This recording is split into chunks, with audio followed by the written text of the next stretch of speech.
ど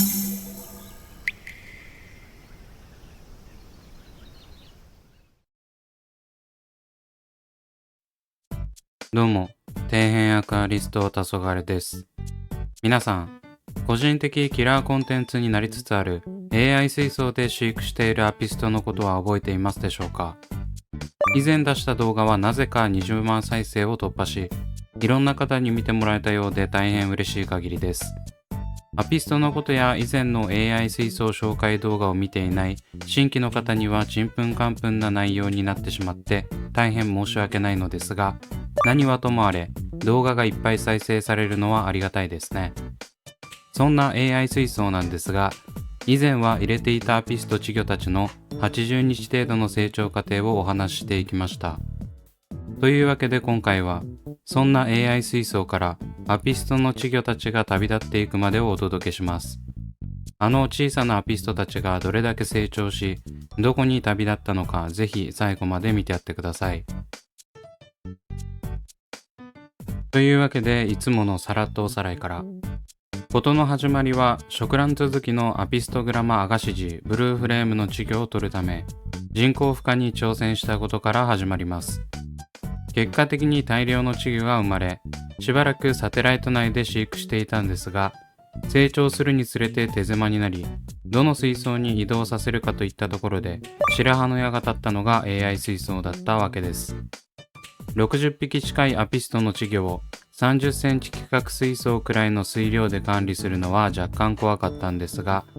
AI 水槽に入れている間、1匹も稚魚が落ちることはなく、すくすく成長していきました。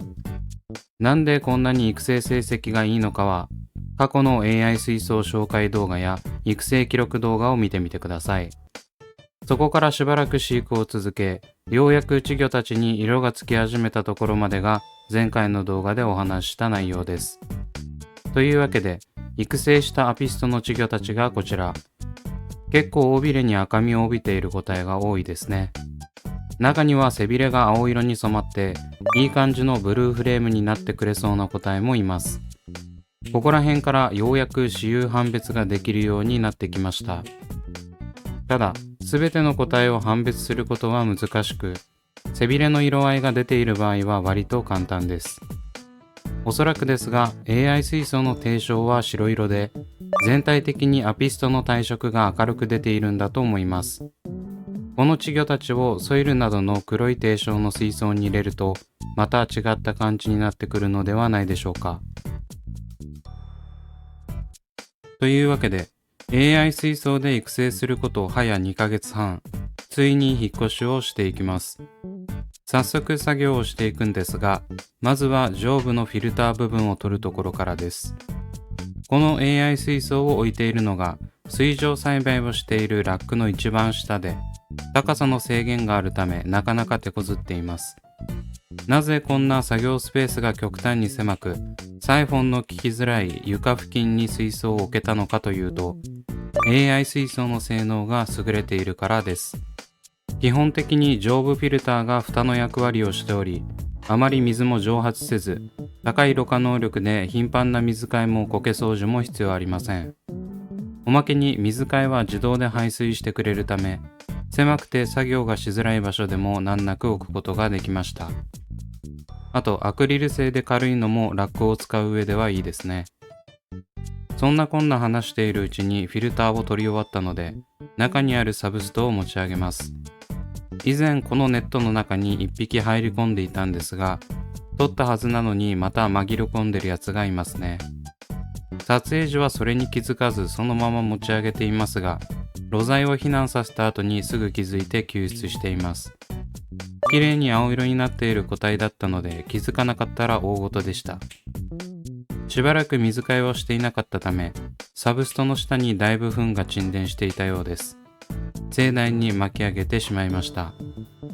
アピストにはあまりよろしくないので、できるだけスポイトで吸っておこうと思ったんですが、それよりもさっさと回収した方がいいと思って網ですくってます。こういう時に水槽内にレイアウト素材がないのは楽ですね。味がラウンド型になっているので捕まえづらいかと思いましたが、追い込むのも楽なので正面まで移動させたらさっとすくい上げて簡単に捕獲できます。60匹近くいる稚魚たちがものの数分でいなくなりました。というわけで稚魚の回収も完了したので、早速新しい水槽に移していきたいと思います。今回移動させる水槽はというと、こちらの水槽です。いまいち分かりづらいと思うんですが、以前丸洗いした30センチキューブ水槽です。スネールと苔が繁殖しまくって汚くなっていたアピスト水槽を器具丸洗い&水槽を ADA のものに変更したことで物理的に除去したやつです。まだ見てない方は概要欄のリンクから見てみてください。あの時はピッカピカになっており、今映っている映像のような小汚い水槽ではなかったんですが、あれから早2ヶ月が経っており、壁面にはうっすらと苔が生え、シェルターには茶色っぽい苔がへばりついています。ちなみに、この水槽に稚魚を移動させようと決めたのは、親魚のオスが亡くなってしまったからです。ただ、メスの方は元気で一人優雅に泳いでいます。オスもいた場合は、稚魚に比べてサイズが段違いで大きく、混泳することができなかったんですが、メスのみであれば大丈夫ということでこっちにお引っ越しです。それでは早速お引っ越し。ちょっと糞が舞って見づらいんですが、この中に先ほどの稚魚が全員入っています。見た感じ、先ほどとは違った色合いになってますね。水合わせも完了したので入れていきます。なんかみんなケツ向けてますね。先ほどの映像と打って変わっておとなしくなってます。本当は自然と移動してくれるのを待ちたかったんですが、一向に動く気配がないため、皆さん強制的に出て行ってもらいました。というわけで導入直後の映像がこちら。全員そこの方にいますね。稚魚の中ではオスよりも小さいと思っていた親のメスも大きく見えます。それにしても AI 水槽に入れていた時とは全く違う色合いになっていますね。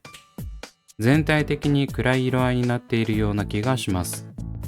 特に目につくのはメスの黄色さですね。定称が白い AI 水槽だと色が薄くなりがちであまり黄色く見えなかったんですが、黒いソイルの上では真っ黄色になっている個体も見受けられます。定称一つでこんなに変わるものなんですね。あと体側の黒のラインも目立ってます。大体の個体がシュッと一本線が引かれててかっこいいです。まだ導入直後の状態ではありますが、濃い色が好きな場合は定称も暗くした方が目立ちそうですね。綺麗かどうかはまた別の話ですけど。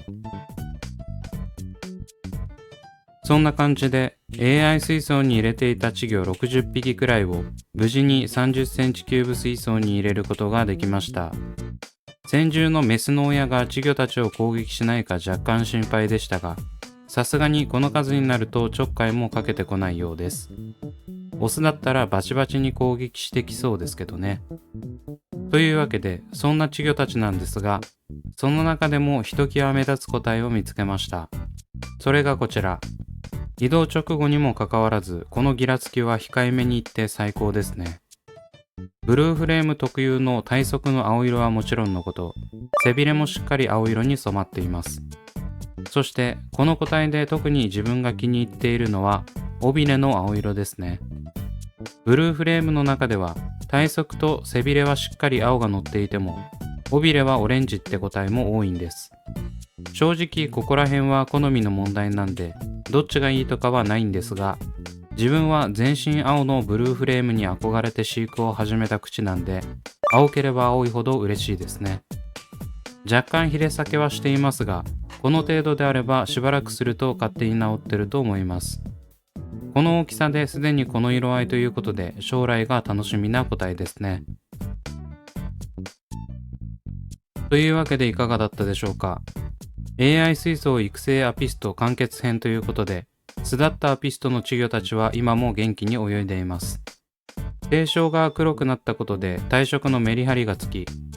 雌雄の判別がしやすくなったのと同時に、将来有望な個体も見つけることができました。正直、ろ過能力は AI 水槽よりも劣るかもしれませんが、圧倒的に水量は増えたので、ここまでしっかり育ってくれたアピストたちなら順応してくれると思います。まだ繁殖可能ではないサイズですが、常にどの個体から繁殖させようか楽しみになってます。